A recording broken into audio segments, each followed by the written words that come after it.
복도에서 울려 퍼지는 욕설, 그들의 가해자 할머니가 있다.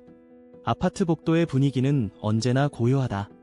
하지만 하나의 소음이 이 고요함을 깨뜨린다. 무엇일까요? 바로 가해자들의 욕설입니다. 근데 이 욕설 좀 특이하게 들리지 않으세요? 같은 욕이 반복적으로 울려 퍼지는 곳에서 마치 시립극장에서 상영하는 코미디처럼 느껴지죠. 누군가의 가해자 할머니가 그 후원자로 있나 봅니다. 이 기괴한 조직 스토킹의 장면들, 그들에게는 어딘가 모르게 아쉬운 사랑의 징후가 엿보입니다. 한편으론 집착하고 다른 한편으론 연인을 그리워하는 마냥 그들이 무의식 중에 보여주는 그 살가운 행동들 속에서 진정한 기괴함이 묻어나옵니다. 바쁜 복도, 바쁜 가해자들. 아파트 복도를 지나는 이들은 다양한 일상들로 정신이 없다. 하지만 그들이 일상 대화에 끼워 넣기 전문가라는 건 누가 봐도 분명합니다.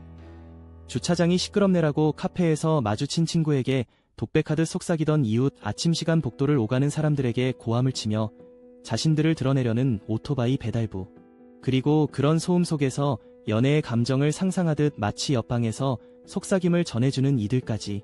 그런데 무엇이 이들에게 이런 기괴한 행동을 하게 만들었을까요? 연인을 그리워하는 듯한 태도 속에서 뭔가 찜찜한 느낌이 드는 건 왜일까요? 우리 사이엔 특별한 관계가 있다며 자신의 행동을 정당화하는 그들은 정말 우픈 존재들입니다. 찌질함이 아닌 변태짓. 이 집에서 들려오는 소음의 조합은 하늘 아래 가장 멋진 음악처럼 들리게 하려는 노력이 아닌 변태짓과도 같습니다. 혼자서 고개를 끄덕이는 그 모습이야말로 역설적입니다. 주변의 모든 소음을 끌어모아 우리의 특별함을 강조하려는 그들의 수고에 우리는 새삼 경의를 표해야 할까요?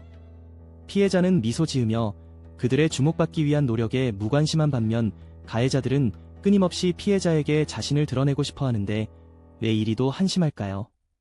이들이 행사하는 작은 시위는 마치 열렬한 사랑의 외침이 아닌 끝내 고독한 외도로 비춰집니다.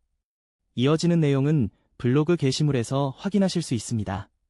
게시물 링크는 더보기란 또는 고정 댓글을 참고해주세요.